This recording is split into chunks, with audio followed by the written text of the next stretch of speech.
Can you believe it's February 14th? Lou, happy Valentine's Day here on Under the Happy Influence. Valentine's Day. How's it Yeah, going? we're doing really well. We figure, well, we didn't just make this up. We planned it about a couple months ago that today we are featuring some influences of ours playing songs that have to do with love or romance, right? Yep. Yeah. Why not, Cool. right? It's Valentine's Day. Yeah, so let's share the love. Let's share your love first. And you're up first. Oh, okay. Let's see. So yeah, this is a fun one to put together, and a lot of times in the past with a lot of our episodes, we've really featured like a cool drum break or a drum fill, but sometimes it's just about the song or maybe the drummer or the drum part. So today, some of my choices kind of cover a few of those different topics. So this first one. I'm going to go with here for we're basically in the disco era, right? So and a pretty neat little tidbit about this one, I chose Donna Summer's "I Feel Love," which interestingly enough, that at that era, that the disco era and the sequencing and all of that becoming a thing, that was when it was really becoming a big boom of what folks were using and doing. And also probably the era where the hi-hat pedal was used most. Right? Yeah, right. So a neat thing finding out with this. So the drummer for this was Keith Forsey, Mm. but he only plays the bass drum. Everything the only the bass drum and Donna's vocals Oh, are interesting. done by humans. Everything else on this original track was done by a computer, Oh, and then Donna would incorporate a band into it live. wow. What year was this? Is this 78? I believe 70. I didn't have my date in front of me, so I'm Pretty unprepared on advanced. that. Yeah, that's pretty But advanced for then. right, yeah. So like they were saying they didn't like the feel and the sound of the computerized bass drum, so they had Keith come in and he Just do just the played bass. the bass, just played the bass drum, because there really isn't like a snare and tom track on the studio version, but live she would have the drummers embellish the choruses a little bit. So Cool. I chose "I Feel Love" and kind of did a combination of the original track along with the live chorus. Great. Let's check that out, folks. Dig this.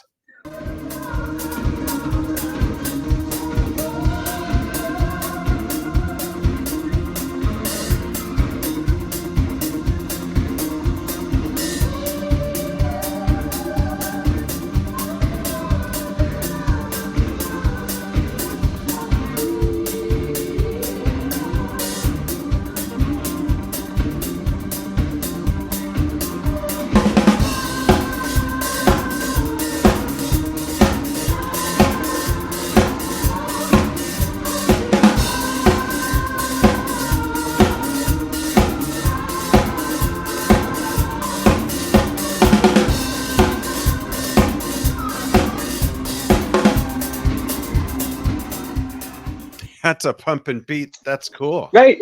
That's just fun stuff. I always loved my folks always had the radio, always had music on in the house growing up. And I can remember that song in particular, simple as it was, just, the kick and hat mostly, and Donna's vocals were just so great on that. It's got a cool melody. Always dug that song growing up. So definitely came to mind when we discussed this topic. That's cool. I, I actually forgot what my first. Oh, okay, I remember what my first song. Okay, so there was a band called Led Zeppelin, and Ooh. what's funny is that I never understood. I should look it up because I have a book that I haven't read in a long time that tells the story of every Led Zeppelin song. And the song "Trampled Underfoot," I don't know where the name comes from because the song is about love and kind of a risque songs, but everything's equated to the love of the automobile. So there's a lot of like moving parts, as Robert says, and car parts and pumping gas and fill your tires and all that stuff. So I love the steadiness of this beat and some interesting hi-hat stuff. So I picked just a section of the song that's right before the break that goes into one of the funkiest keyboard solos, especially done by a British guy, John Paul Jones, of course. And I'm playing, this is to the rehearsal of the show they did with Jason Bonham. So I'm playing to that, but the Cool. drum fills that I'm playing are from a bootleg I have of them in 1977. I collected bootlegs in the 70s and whatnot, mainly of Led Zeppelin and yes, and Genesis. And I'm playing what Bonzo played in this one particular show. So here's Trampled Underfoot, The Love for a Car.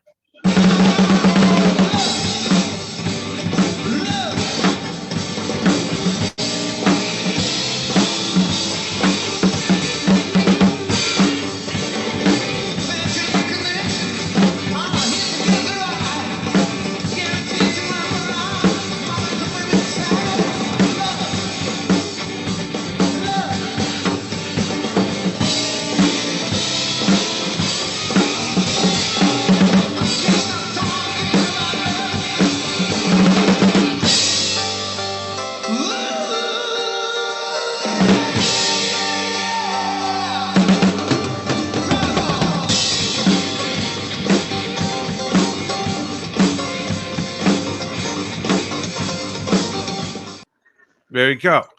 I just Nice love job. that nice, steady driving, thumping beat. It's just Great great. song. What? Yeah. Maybe just damn quick question too on that. What snare are you using there? That sounds beefy. Yeah, that's my main snare that I use on that kit, and it's a Phoenix Drum Company snare, a hammered Oh, brass Fat Cat, and it's the first one he ever made, and he made it especially for me. He being Philip Gelb in Scottsdale, Arizona, Phoenix Drum Company. It's the most versatile snare drum I've ever played. It has a trick throw off. It's got a 6.5 inch deep shell. It's a 14, and I can easily go from like a Bill Bruford sound and then just dial back and click it twice, and I got yep. that bottom sound and Those anything in tricks are between. great. Love Yeah, those. yeah, It's funny. I have the same the kit snare, same trick throw off, and same dimensions as yours that I'm using. yeah, and the brass is just, it gives it that that ring and the breathes. Oh, that's the other thing about the snare. Man, I should have brought it up here. He has a patented what's called a ghost port. So instead of the little hole that you see in drums, this is about the size of a American half dollar and a tube about that long, and the tube Oh, has a spiral carved in it, and it's like an exhaust pipe. He's an audiophile, so he got the idea from the ported speaker concept. When you port a speaker right. cabinet, and it gives a place for all that pressure to exhale. Therefore, you get less to no overtones without putting stuff on your drums like tape, wallet, and dips and dots and gels and jelly and jam and marmalade and all that stuff. Yeah, thanks for that. I love that drum. I've had it Yeah, it since sounds nice. 2012. Yeah. Black nickel hardware, too. It looks cool. Very cool. Oh, so what's your next love song, Louis? Oh, so this one, yeah, growing up, I always dug these guys. Loved the drummers, beats like the Cars. I was always a big fan of the Cars growing up. David Robinson on the drums, right? So always came up with really cool, creative parts. Not that like I'm a big Rush guy, big prog guy, and it's like Lou, the Cars, but yeah, like I mean, his parts are so tasty, and they had a lot of great songs, but I always loved his drum fills and the fact that even for kind of straightforward rock stuff, he always came up with these creative beats that weren't always what you think was just the straight ahead parts. They always made some really cool things to it. And and just a little side note on this one before we go into, as you and I have talked about, folks, we have to find versions of songs that we're able to use. So we don't want to break the law here. So finding versions, finding versions of the songs. I had to find a version of this that we could use. So going to covers and all. And one of the notes that I always tell my students is, hey, there's so many great musicians and so many great renditions out there. But remember, when someone is covering something, it is their interpretation and not necessarily exactly what was on the track. Right. So found a great version of this song. It's the Cars. It's All I Can Do, which has a really cool creative drum beat where the snare's not always on the 2 and 4. There's no bass drum on the downbeats of the 1 and the 3. There's nothing on the first note. It's really cool. An interesting little tidbit there. But the some of the versions you find, a lot of folks do interpret it with the downbeats on there. So, but here, let me just hold up a little bit here. So, there we There go. it This is. is what we're actually going to hear on this track, where you can see on it's a 2 measure pattern, and in the first measure, the second snare is on the and 4, and none of the bass drums are 1 and 3, where we rock guys think that's where your bass drum goes. So they're all on your and it's cool little opening of the hat at the end of the second measure, bringing it back around. So Yeah. the Cars, It's All I Can Do, with Mr. David Robinson on the drums and a very creative, cool drum part. Cool. Check it out, folks. Lou playing the Cars.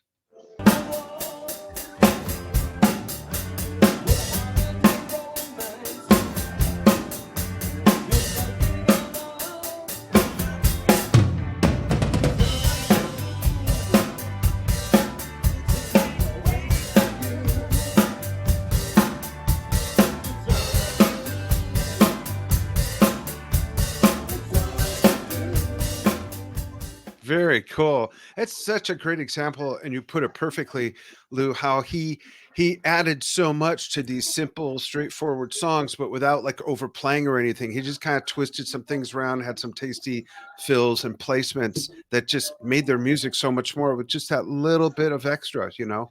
Right? Yeah, and that one too, like that, because that gives you a little bit of the verse and the chorus. Though Yeah. I think we started that clip in the middle, because there should be Oh, chorus, verse, chorus. So oh, that was hold on. most of the clip. Hold on. Let me rewind it. Check this out, folks. I don't know what happened there. Let's check it out. There we go.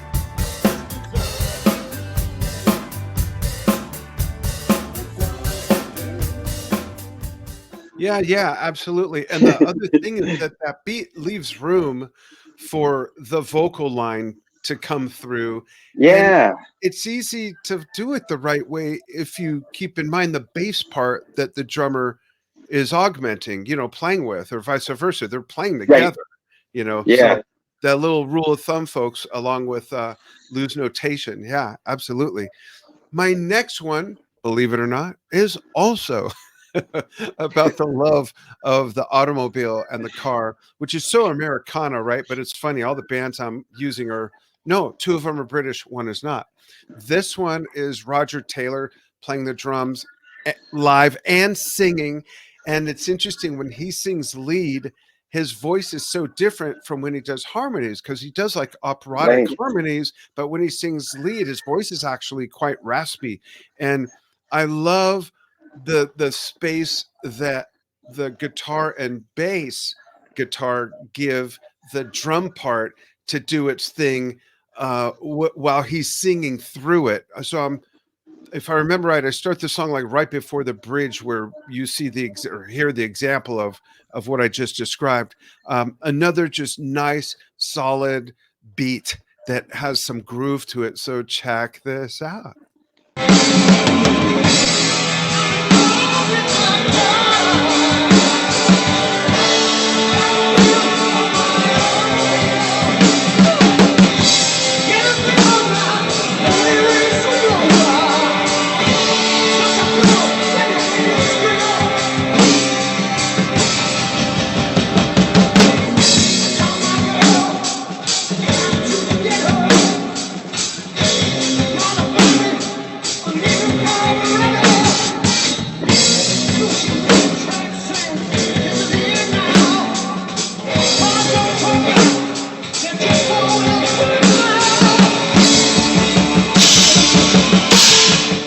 I just love that bridge, man. Great Where they all, version, man. Great version. yeah, I dig that. It's such a neat song. Killer What, song. Killer song. yeah. What's your next love So song? so yeah, another too. This was always a fun man. This was, gosh, probably one of the first songs that caught my attention as a kid. And Oh, I you know, in Motown was the first type of music that really grabbed me when I was little. As I mentioned, my folks always had the radio on in the car or the radio on in the house, and it wasn't so like in the morning it was the news, but it wasn't like news radio. It was like your yeah, typical station that gave you news in the morning and music throughout the day. And I yeah. always remember the Motown stuff. Really, man, that stuff grabbed me early on. I had stacks and stacks of Motown singles growing up and everything.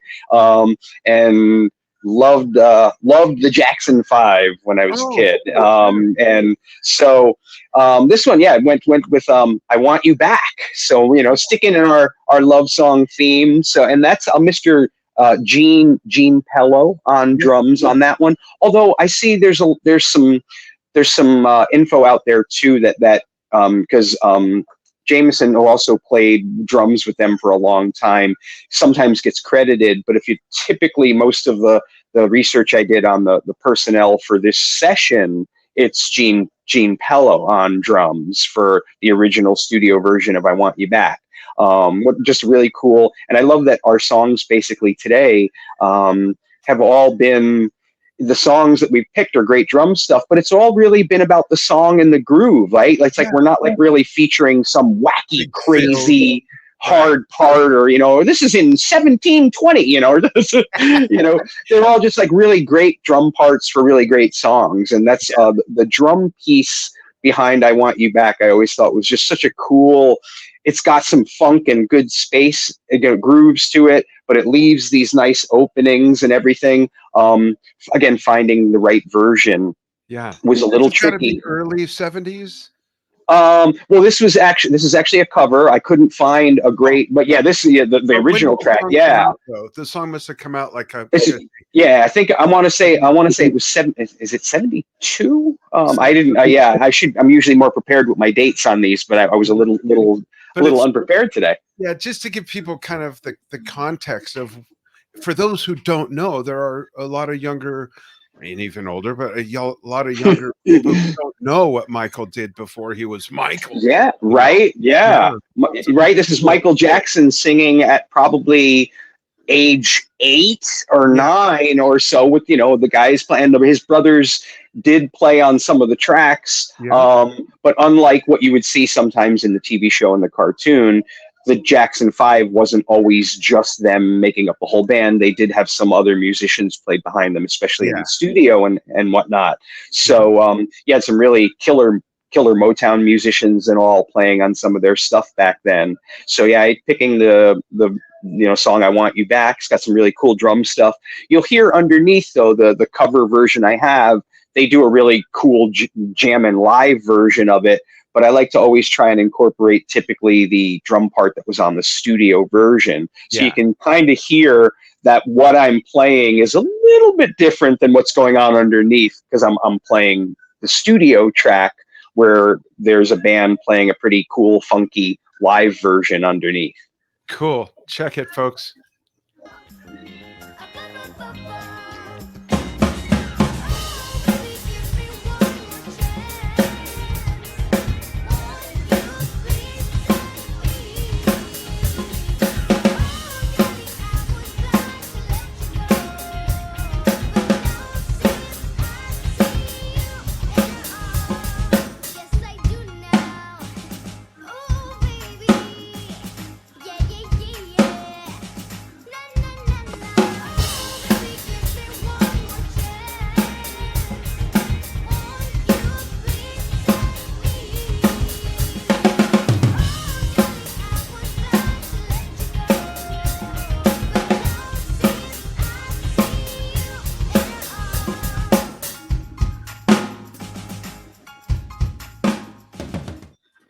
I remember when that came out. I was like 9 or 10.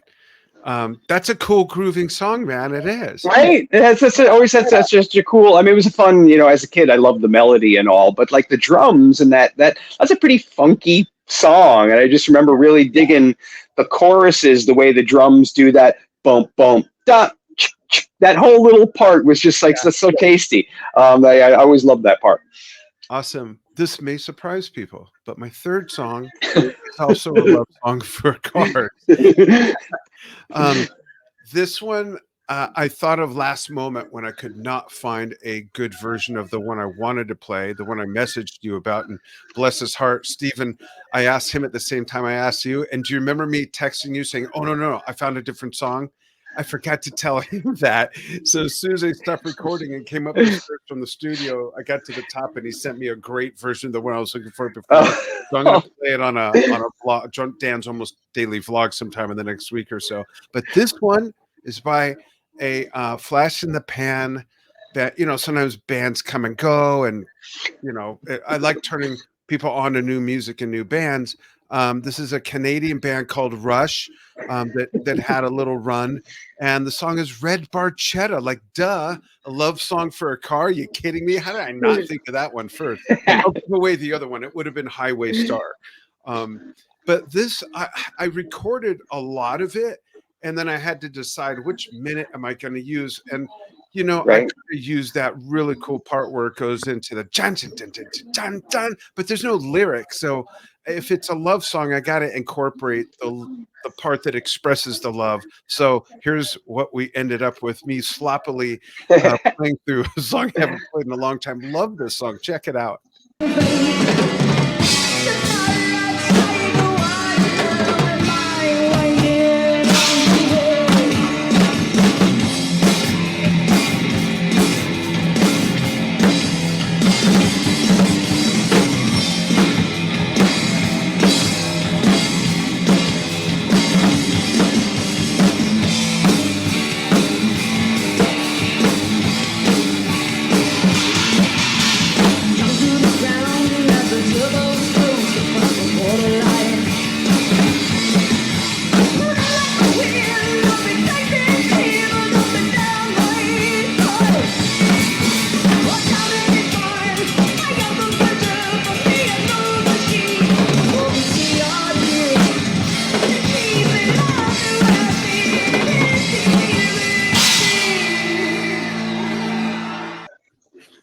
Nice. What a great part, man. What a great song. Great part. Thanks. I got to play the whole thing now just for fun. It's just such a great song. It's such a killer tune. That groove, it's down, bound, bound, bound, bound, bound, bound. The whole beat through there is really sort of atypical of Neil's playing. If you think about it, his playing is usually much more technical, even when he's playing simpler parts. But that has some swing and some groove we're not used to hearing. Sort of similar to Animate, but this is even looser and groovier than that. Yeah, that's always a fun part with when we play with Limelight. That's always a song that we have a blast playing, and that part in particular that you mentioned, when we get to that groove, it's kind of like we all kind of look at each other like, oh yeah, this is fun. That's such a great part of the song to really jam on with the guys. Yeah, and now that I think about it, that part, there's only one other Rush song I can think of that has a loose, swishy hi-hat like that. And it's, discounting like their last two albums, but it's the song that's the last song on All the World's a Stage. After Working Man. Let's see, what do they have after Working Man and Come Back? Is it What You're Doing? Yeah. Did they do What You're Doing after that one? It's very Bonham-esque on the hi-hat. This part's like that. Other than that, everything's pretty tight with zaps, and so again, there's a lot about it that I think is atypical of Neil's playing the way we're used to hearing him and seeing him play, which is another thing I like about it. It's got some surprises, Yeah, great stuff too. Really fun stuff. Yeah. Interesting Valentine's theme, and it's cool. Like we really, it turned out that even though, like we were saying earlier, it was all really about the songs and the grooves, and where most of our episodes have been highlighting a fill or a drum break or something that was like a really crazy part. It was kind of nice to just feature the drummers just hanging in there and making really great tasteful parts underneath the song as well. Yeah, absolutely. And folks, go ahead and comment. Tell us your favorite love songs and cite the drummer and what you like about it. There's just so many out there, and they don't always have to be about the significant other or the opposite sex. Mine were all about cars. Cool. Thanks, everybody. Lou and I will be back in March. We've got all kinds of episodes planned, and watch for that coming soon. Lou, thanks, and hang on the line after we do. Always a pleasure. Yeah, I appreciate it very much.